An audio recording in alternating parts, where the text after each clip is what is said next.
আসসালামু আলাইকুম। হ্যালো, আপনি কি বাংলা ভাষায় কথা বলেন? আপনি নিশ্চয়ই। এই পৃথিবীতে কত মানুষ আছে যারা বাংলা ভাষায় কথা বলে? ৩৮ কোটি মানুষ বাংলা ভাষায় কথা বলে। ৩৮০ মিলিয়ন মানুষ। আর প্রায় ৪৮ মিলিয়ন মানুষ বাংলা ভাষা বোঝে। বুঝতে পারছেন? বাংলা ভাষায় কথা বলে ৩৮ কোটি মানুষ। আরও ধরেন ১০ কোটি মানুষ বাংলা ভাষা বুঝে। এই বাংলা ভাষাভাষী যারা বুঝে তাদের মধ্যে ইলিয়াস হোসাইনের ভিডিও দেখে না এমন মানুষের সংখ্যা খুবই কম। ইলিয়াস, পিনাকি এরা তো আদরের লোক জাতির কাছে। সম্প্রতি ইলিয়াস হোসাইন একটি অসমর্থিত ভিডিও করেছেন। ইলিয়াস হোসাইনের ভিডিও সবসময় রিচ। ইলিয়াস হোসাইন আজকে যেটা বলে ২ বছর পরে দেখবেন যে সেটা সত্যি প্রমাণ হয়ে গেছে। আজকে যেটা বলল আপনি ৬ মাস পরে দেখবেন সেটা সত্যি প্রমাণ হয়েছে। ইলিয়াস হোসেন আজকে যেটা বলবে শাহেদ আলম ২ বছর পরে সেটা বলবে। মনে আছে ইসকন নিয়ে প্রথম কে কথা বলেছে? ইসকনের সন্ত্রাসী কর্মকাণ্ড নিয়ে, অসমর্থিত কর্মকাণ্ড নিয়ে ইলিয়াস হোসেন। এই কারণে ইলিয়াস হোসেন আমার কাছে ট্রাস্টেড। আমি ইলিয়াস হোসেনের কোনো তথ্য ফেলে দেই না। কিন্তু সম্প্রতি আমার কাছে সবসময় ভালো লাগে আমার মনে যা সত্য লয় বিচার বিশ্লেষণ করে তথ্য দেখে সেটাকে বলা। সম্প্রতি ইলিয়াস হোসাইন ডক্টর ইউনূসকে নিয়ে একটা ভিডিও বানিয়েছেন। এই ভিডিওতে কতগুলো তথ্য দিয়েছেন যা আমার কাছে ভ্যালিড মনে হয় না, অসমর্থিত মনে হয়, সমর্থনযোগ্য নয়। তারপরেও আমি ইলিয়াস হোসাইনকে অপ্রিয়দের তালিকায় ফেলে দিব, প্রশ্নই আসে না। তারপরেও ইলিয়াস হোসাইন আমার কাছে বাংলাদেশের সেরা ইউটিউবারদের মধ্যে, বিশ্বস্ত ইউটিউবারের মধ্যে ২-৩ জনের মধ্যে থাকবে। কিন্তু মানুষ ২-১টা কাজ ভুল থাকতে হবে, নইলে তো ফেরেশতা হয়ে যাবে, তাই না? তো এটার ভিতরে কী কারণ থাকতে পারে আমি বুঝতেছি না। কোনো নিউজ পলিটিক্স থাকতে পারে কি না, আর্ট অ্যান্ড পলিটিক্স থাকতে পারে কি না, ইনফরমেটিভ পলিটিক্স থাকতে পারে কি না জানি না। তবে ইলিয়াস হোসাইন ডক্টর ইউনূসের ব্যাপারে যে তথ্যগুলো দিয়েছেন তা প্রতিবাদযোগ্য। যেমন আপনার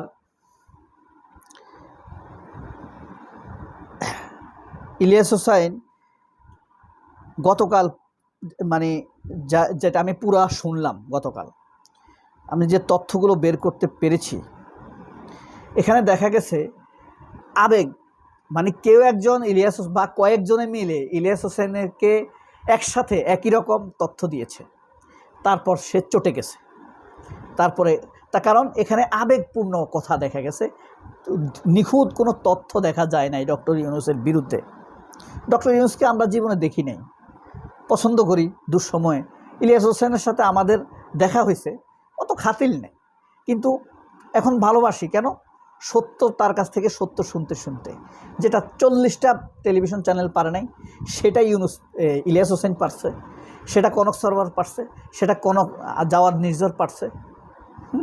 সেই জিনিসটাই কনক সরোয়ার, পিনাকি ভট্টাচার্যরা পারছে, তাই না?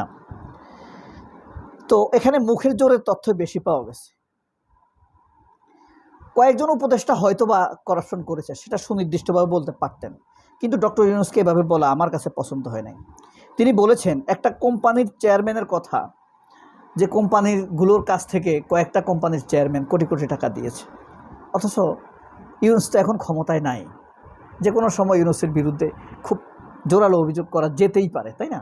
কিন্তু সেটা আমরা পাই নাই। আর হাস্যকর বিষয় হলো এখানে ইউনূসকে ভারতপন্থী হিসেবে উপস্থাপন করা হয়েছে। যেই ভারত 2টা বছর ডক্টর ইউনূসকে জঙ্গি বানাই দিছে, বুঝছেন? সেই ভারতপন্থী বানাইছে বলতে চাইছে ডক্টর ইউনূস। এটা আমি একদমই বিশ্বাস করি নাই, গ্রহণ করি নাই, এবং ধারে কাছেও নাই আমি। ইলিয়াস হোসেন বলছেন ডক্টর ইউনূস ভারতের সাথে সম্পর্ক বৃদ্ধির চেষ্টা করেছেন, সেটা হতে পারে, কিন্তু বাংলাদেশের কোনো স্বার্থ জলাঞ্জলি দিয়েছেন এমনটি হয়নি। আরও ব্যাপার হলো আদানির কাছ থেকে আমরা যে পরিমাণ বিদ্যুৎ নেই, সেই বিদ্যুতের বিকল্প ব্যবস্থা না করে আমরা আদানির বিদ্যুৎ ব্যবস্থা বন্ধ করে দেব কিভাবে? একদিকে বিএনপির সাজানো আন্দোলন, আরেকদিকে ওয়াকারুজ্জামানের চরম অসহযোগিতা, অন্যদিকে ভারতের অপপ্রচার। তখন যদি আমরা ইউনুসের আদানির বিদ্যুৎ বন্ধ করে দিত ইউনুস, তাহলে আমাদের ইউনুসকে তো একদিনে মানুষ নামাই ফেলতো, তাই না, বিদ্যুৎ না থাকলে। আরেকটা আপনি দেখেন, 1,80,00,000 টিকা নিয়ে ইউনুস কথা বলেছেন, কিন্তু ইউনুস টিকার টেন্ডার দিয়ে 3 কোটি টাকা সেভ করেছেন। ভারতীয় টেন্ডারের কাছ থেকে ইউনুস কিনেন না। এই কারণে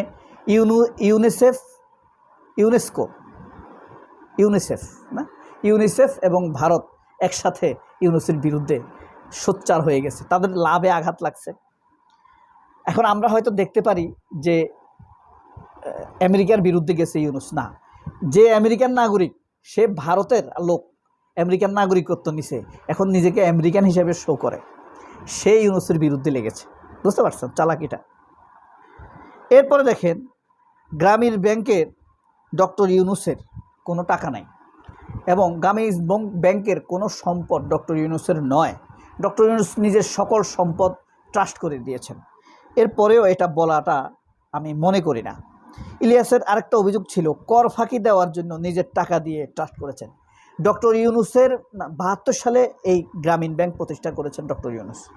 সেই 72 সাল থেকেই ডক্টর ইউনুসের কর মওকুফ ছিল। হাসিনা এবার ক্ষমতায় এসে 72 সাল থেকে সব কর যোগ করছে ডক্টর ইউনুসের বিরুদ্ধে। এটা কি ইউনুসের দোষ? আপনি পুরানা বিষয় নাম লাগাই দিয়েছেন ইউনুসের বিরুদ্ধে, তাই না? এটা তো তাইলে এটা ছিলই না, যেটা ছিল না সেই জিনিসটা চাপাই দিছে। এটা একদম অবিশ্বাসযোগ্য, এটা অসমর্থিত কাজ করেছেন ইলিয়াস সাহেব। অন্তর্বর্তী সরকারের সময় ইউনুস কিছু দেশে লোক পাঠানোর চেষ্টা করেছে, সেসব দেশের সর্বোচ্চ লেভেলের লোকদের সাথে যোগাযোগ করেছে, যে কোনো কারণে হোক এগুলো সফল হয়নি। আর ভারতের বদনজর তো ছিলই। ইলিয়াস হোসেন আরেকটা কথা বলেছেন যেটা খুবই আমার কাছে ভুল মনে হয়েছে। অবশ্যই এই ব্যাপারে পরে আরও আমরা তথ্য পাবো। যেমন ইউনুস থাকলে আজকে আসিফ নজরুল প্রধান উপদেষ্টা হতো, ইউনুস যদি না থাকতো তখন কি হতো? সালেউদ্দিন প্রধান উপদেষ্টা হতো, তখন কি হতো? আরও ভালো হতো না? এটা প্রেডিকশন করা যায়, তাই না? এটা তো আপনি ধারণা করতে পারেন যে ইউনুস যতটুকু করেছে অন্য যে কেউ থাকলে উড়ে যেত, ওয়াকার ডাইরেক্ট শ্যুট করে দিত, অথবা হাদির মতো বাইরে থেকে জেল থেকে একটা লোককে বের করে দিত, রাস্তার গিয়ে শ্যুট করে দিত, পুলিশ নাই কিছু নাই, ইউনুসকে মেরে ফেলত। একজনটা পাগল সাজাইতো, ওয়াকারুজ্জামান মেরে ফেলতো ইউনুসকে। ওয়াকারুজ্জামানকে বিশ্বাস করেন আপনি? ও যত ইসলামিক কথা বলুক, নেভার বিলিভ হিম। সে হাসিনা ট্রাস্টেড পারসন।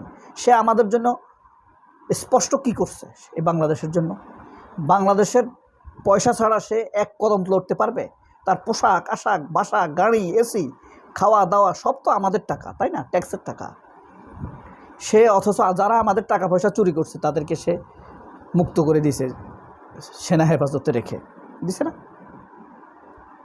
ন্যায় বিচার প্রতিষ্ঠার ক্ষেত্রে বাধা হয়ে দাঁড়িয়েছে ওয়াকার, দাঁড়াইছে না? আইনের মধ্যে বৈষম্য তৈরি করছে ওয়াকার, তার আসামিরা এসি গাড়ি দিয়ে আসে, তাকে বিষয়।